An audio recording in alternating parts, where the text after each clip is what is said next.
चलिए, तो पहला क्वेश्चन लिखो, line explanation, sweetest love I do not गो का लाइन एक्सप्लेनेशन आज पढ़ना है। तो हेडिंग डालिए, sweetest love I do not गो का लाइन एक्सप्लेनेशन, ठीक है ना। पहला मैं लाइन लिख देता हूँ इसी में से, है ना। O how feeble is man's power. चलो ठीक है, मैं पहला क्वेश्चन लिख रहा हूँ लाइन एक्सप्लेनेशन का। क्वेश्चन रहेगा O how feeble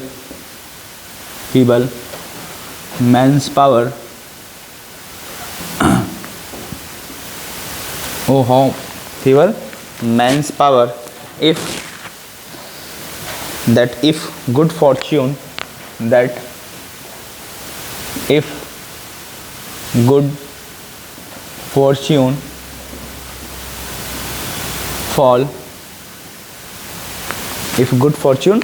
fall cannot add another hour,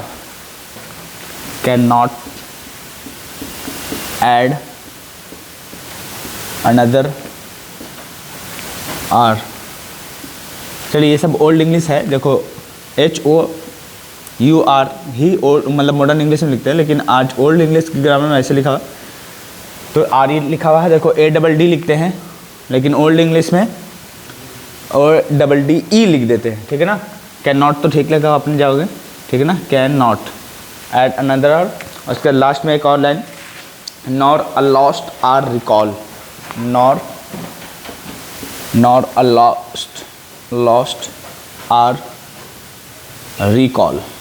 देखो जब पोएम पढ़ा रहे थे तो ये वाला बातें बताए थे, याद कीजिए, है ना।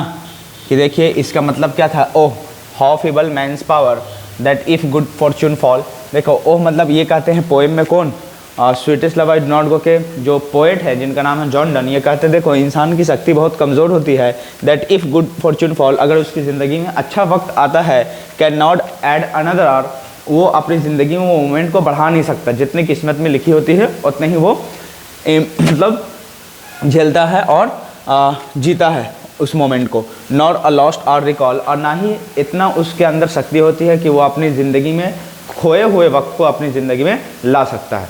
ये इसका मतलब है। अब देखो जैसे आप इसका आंसर करने जाओगे तो दम हल्का है। लाइन एक्सप्लेनेशन, प्रोज और पोएट्री सेक्शन, एक प्रोज सेक्शन से 4 नंबर का पूछता है और पोएट्री सेक्शन से 4 नंबर का, दोनों को मिला के प्रोज और पोएट्री से मिला के 4 नंबर 8 नंबर का पूछता है। देता है 2-3 है, लेकिन बनाना एक ही रहता है। ऐसे ऐसे पोएम मतलब 10 पढ़ने होते हैं, उसका लाइन एक्सप्लेनेशन कहीं से भी पूछेगा। अगर लाइन बाय लाइन आपने पढ़ा होगा तो समझ जाओगे कि ये लाइन कहाँ से लिया गया। तो खुद बताओ ये लाइन कहाँ का है, तो अभी तो बता दोगे कि स्वीटेस्ट लव डू नॉट गो का है, क्योंकि एग्जाम में ना पढ़ने की वजह से कभी कभी लगता है कि मतलब क्या पूछा है बता नहीं पा रहे।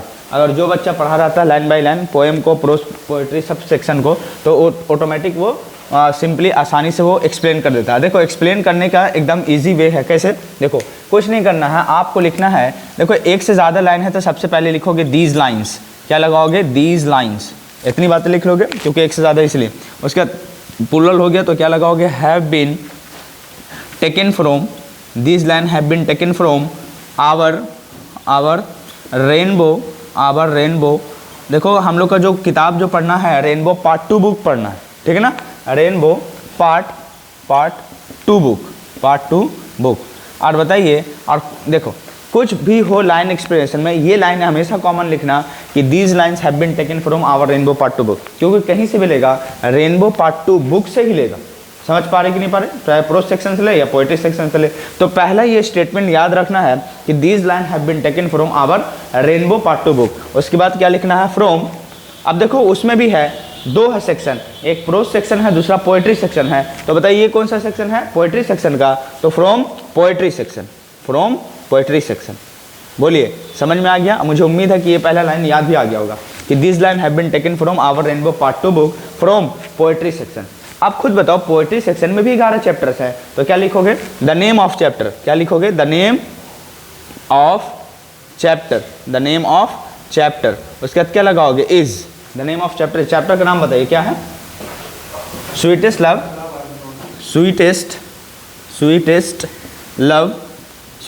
आई डू नॉट गो। चलिए अगर नहीं है तो इसको sweetest love I do not go को double inverted comma sweetest love I do not caps में लिख लो, डू। उसके बाद क्या लिखेंगे, नॉट। पूरा चैप्टर का नाम ऐसे ही लिखा है, डू नॉट। उसके बाद गो लिखा हुआ। तो तो आप सिंगल इन्वर्टेड कॉमा में इसको बंद कर दीजिएगा, ठीक है ना। Sweetest love I do not गो, खत्म। अब देखो राइटर का नाम बता दीजिए, क्योंकि होंगे ना कोई पोएट, तो क्या लिखोगे, the poet of this chapter is, बताओ कौन है, जॉर्डन, बहुत अच्छा, जॉर्डन, गुड, जॉर्डन है ना, जॉर्डन। बोलिए इतना बातें लिख लोगे। अब खुद बताओ, इनका बॉर्न लिख देना, हु वाज बॉर्न इन, बताइए कब हुआ था, 1572 में, इन द यूके, यूनाइटेड किंगडम। इतना बात लिखोगे तो 2 नंबर आएगा, क्योंकि लाइन एक्सप्लेनेशन का सबसे पहले ये स्टेटमेंट होता है कि लाइन कहाँ से लिया गया, ये इसको समझाना। कोई भी इंसान पढ़ेगा तो तुरंत निकाल देगा कि रेनबो पार्ट 2 बुक निकालिए, प्रोज सेक्शन निकालिए, चैप्टर निकालिए, sweetest love I do not गो, वहाँ से पक्का समझ जाएगा कि लाइन लिया हुआ है कि नहीं, और वेरीफाई करने पे भी पता चलेगा कि वहीं का लाइन। बोलिए इतनी बातें क्लियर है। तो मुझे उम्मीद है कि दिस लाइन हैव बीन, और भी गहरी बातें हो सकती है कि बताइए कौन सा मतलब इस स्टैंजा से लिए गया है, ये भी कह सकते हो, लेकिन उतनी गहरी बातें आपको लिखना नहीं है, इतनी से वो समझ जाएगा कि आपने पढ़ा है अच्छे से। तो क्या लगाओगे, this line have been taken from our rainbow part 2 book from poetry section, the name of chapter is sweetest love I do not go, the poet of this chapter, या यहाँ पे कर दो पोएम, या poem is Jordan who was born in 1572 in the UK. बोलिए इतना line लिखोगे तो 2 नंबर आपको मिलेगा। ये आपके मतलब पोएट का बैकग्राउंड लिखना हर पोएम में ज़रूरी है कि कहाँ से लिया गया। अब यहाँ से मेन निकलता है कि oh how feeble man's power, इस जो स्टेटमेंट लिखा है या लाइन जो दिया है, पोएम का स्टैंजा दिया, उसको पढ़ के समझना होता है और अपने शब्दों में लिखना होता है, समझ रहे। जैसे इसका मतलब क्या है, O how feeble man's power that if good fortune fall cannot add another hour nor a lost hour recall. इसका मतलब क्या समझाए भी थे कि इंसानों की शक्ति क्या होती है, बहुत कमज़ोर होती है, वो अपने ज़िंदगी में ना ही खुशियाँ जोड़ सकता है ना खोए हुए वक्त को ला सकता है। तो क्या लगाओगे, यहाँ से लाइन चेंज करने के बाद लिखना फ्रॉम दिस, है ना, from these lines the poet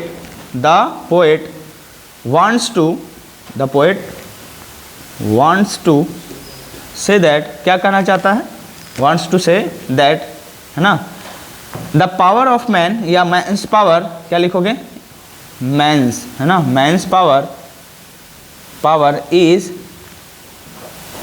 अब देखो फीबल का मतलब क्या होता है, वीक होता है, WEAK, वीक मतलब क्या समझोगे, कमज़ोर, फ्रजाइल जिसको कहते हैं, फ्रजाइल मतलब नाजुक, बहुत कमज़ोर टाइप का, है ना। चलिए तो क्या कहोगे, that man's power is feeble की जगह आप वीक भी लिख सकते हो, फीबल, है ना, कि इंसानों की शक्ति क्या होती है भाई, कमज़ोर होती है, इफ़, है ना, इफ़, और बताओ क्या लगाओगे, हाँ, if he got good time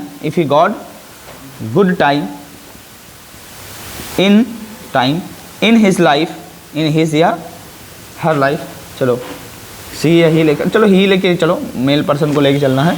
तो इफ़ इन हिज लाइफ, इसका मतलब क्या समझोगे, मैंस पावर कमज़ोर होते, if he got good time, अगर अपनी ज़िंदगी में उसको अच्छे समय मिल जाते हैं, इन हिज लाइफ, अपने ही ज़िंदगी में, है ना, he would not add another hour ऐसे लिखना, मॉडर्न इंग्लिश के ग्रामर के अकॉर्डिंग लिखना, HORE मत लिख देना, HOURE मत लिखना, आर तक ही लिखना, ठीक है ना। अब देखो यहाँ तक हो गया। अब यहाँ के बाद कि अब क्या लिखोगे फिर, है ना, और नॉर, नीदर ऐसा लिखना, और नीदर ही रिकॉल्ड, या रीगेन भी कह सकते हो, रीगेन्ड हिज स्पेंड टाइम मतलब बीता हुआ समय, spend time in his life. समझ पा रहे ना, बस इतनी बातें अगर लिखो समझा दो तो समझ जाएगी, यही लाइन ही है, ठीक है ना। अब देखो वही बात मैंने भी यहाँ लिखा है और पोएम में भी यही बता रहा है। चलिए तो इसका मतलब from these lines the poet wants to say that, या कहना चाहता है कि मैंस पावर इज फीबल मतलब इंसानों की शक्ति क्या होती है, कमज़ोर होती है। If he got good time मतलब अगर उसको अच्छा समय मिलता है इन हिज लाइफ अपनी ज़िंदगी में, ही वुड नॉट ऐड अनदर, वो अपनी ज़िंदगी में और एक्स्ट्रा टाइम नहीं मिलता, जितनी किस्मत में होती है उतना ही वो ले लेता है। नीदर मतलब ना ही कॉल्ड या regained his spend time in his life, ना ही वो खोया वक्त अपनी ज़िंदगी में ला सकता है। क्या इतना लिखोगे तो मुझे उम्मीद है 2 दूना 4 और लास्ट में लिखना such a great metaphysical poet passed away in 1631 1631, याद रखना इन द यूके। बोलो क्या ये लाइन लिखने के बाद आपका 4 नंबर पक्का है, ठीक है ना। और देखोगे लाइन एक्सप्लेनेशन मतलब अपने शब्दों में अगर करोगे तो वो भी समझेगा कि वाह क्या है, ठीक है ना। और यही लाइन बाय लाइन अगर पढ़े रहोगे उसका मीनिंग निकालोगे तभी होगा। जल्दी से इसको कॉपी कीजिए और नेक्स्ट लाइन में देता हूँ उसको आप क्या करोगे, ये लाइन नंबर 1 था, इसका आंसर ये हो गया है ना, ANS कर लीजिए आंसर। और लाइन नंबर 2 मैं फिर से देता हूँ, आप जल्दी से इसको क्या करोगे, बनाओगे, बना के मुझे दिखाइएगा। और जो लोग ऑनलाइन में हो वो जब भी देखोगे तो कमेंट में आपको शेयर करना है कि लाइन एक्सप्लेनेशन को टाइप करके कि हाँ सर ऐसे मैंने बताया है, आप चेक कर लीजिए, ठीक है। मैं एक लाइन और दे देता हूँ, ठीक है ना।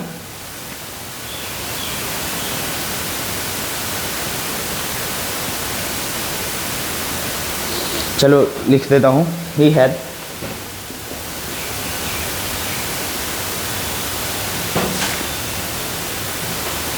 not desire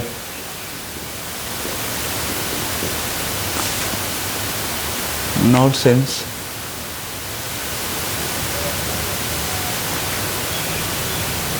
nor half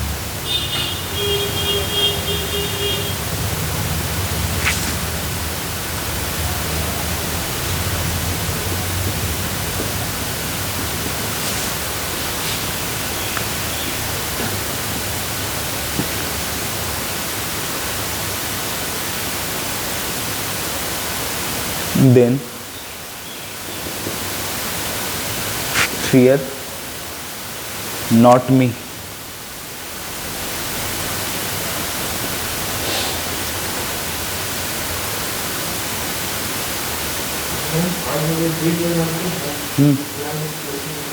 अच्छा ठीक है करा देता हूँ।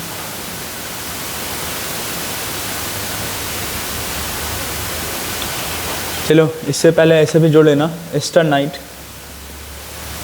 Ester night yesternight the sun went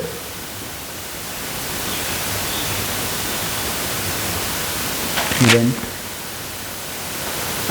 hence and hence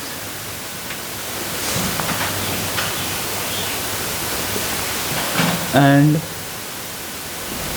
it is here today. He had no desire no sense. ये क्वेश्चन यहाँ से स्टार्ट हो रहा है, मैंने दे रखा है, जल्दी से आपको देखो। आप ये कट तो नहीं रहा ना, देख लो पूरा आ रहा वीडियो में, कट गया एस्टर नाइट वाला। चलो नहीं है तो कोई बात नहीं, ये तो he has not desire no sense से भी कर सकते हो। इसको अगर ऑप्शनल छोड़ दो, नहीं तो लिख सकते हो yesternight the sun went. Sun मतलब यहाँ पे समझना sun, the sun went hence and it is here today. और यहाँ से एक्सप्लेन करना है, मुझे उम्मीद है कि बहुत अच्छे से कर लोगे। ये लाइन तो एकदम कॉमन रहेगा, कहाँ तक, यूके तक, वो वाला का आंसर है ना, क्योंकि सेम का है। यहाँ से थोड़ा चेंज करना है, क्यों, यहाँ पे अपनी कंपैरिजन सन से करते हैं कौन, जॉन डन। वो अपने मतलब एना मोर वाइफ को क्या करते हैं, एक्सप्लेन करते हैं कि क्या है नहीं। चलिए मुझे उम्मीद है कर लोगे। हम लोग फिर अगला पोएम पढ़ेंगे, सॉन्ग ऑफ माई सेल्फ। इसको जल्दी कॉपी करो।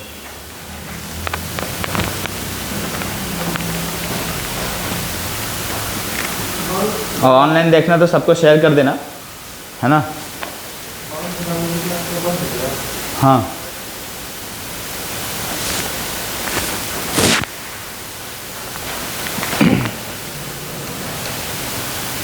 बहुत टेंशन है।